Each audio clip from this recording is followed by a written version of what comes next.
Brazilian তারকার নৈপুণ্যে league শিরোপার দ্বারপ্রান্তে Al Hilal. ইউরোপে অপরাজিত থাকা রেকর্ড ভেঙে তছনছ করছে বেয়ার লেভারকুসেন। তেমনি সৌদি প্রো লিগে টানা জয়ের রেকর্ড বড় করেই চলেছে আল হিলাল। চলতি মৌসুমে এখন পর্যন্ত হারের মুখ দেখেনি জর্জে জেসুসের দল। আল আহলি সৌদি ক্লাবের বিপক্ষে গতকাল পিছিয়ে পড়লেও দ্বিতীয়ার্ধে 2 গোল করে জয়ের ধারা অব্যাহত রেখেছে আল হিলাল। সোমবার 6 মে আল আহলি সৌদি ক্লাবের বিপক্ষে পিছিয়ে পড়েও 2-1 গোলের জয় পেয়েছে আল হিলাল। প্রথমার্ধে ফেরাস আল বুরাইকানের গোলে এগিয়ে যায় আল আহলি, তবে দ্বিতীয়ার্ধে আলেকজান্ডার মিত্রোভিচ ও ম্যালকম গোল করে হিলালিদের জয় এনে দেন। এটি লিগে আল হিলালের টানা 30তম জয়। এই জয়ে দ্বিতীয় স্থানে থাকা আল নাসরের চেয়ে 12 পয়েন্টে এগিয়ে গেল আল হিলাল। এদিন প্রথমার্ধের 30 মিনিটে আল আহলিকে এগিয়ে দেন ফেরাস আল বুরাইকান।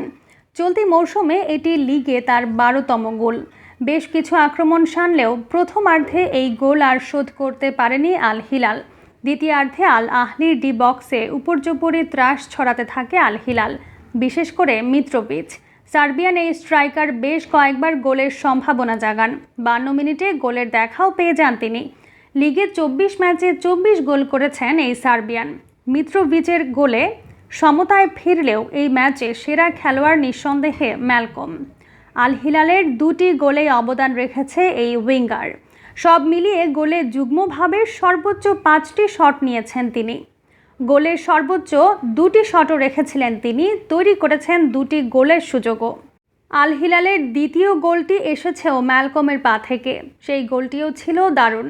নিজেদের অর্ধ থেকে বল নিয়ে ছুটে চোখ ধাঁধানোর শটে গোল করেন তিনি। লিগে 28 ম্যাচে 14 গোল করার পাশাপাশি 6টি অ্যাসিস্টও করেছেন এই 27 বছর বয়সী ব্রাজিলিয়ান।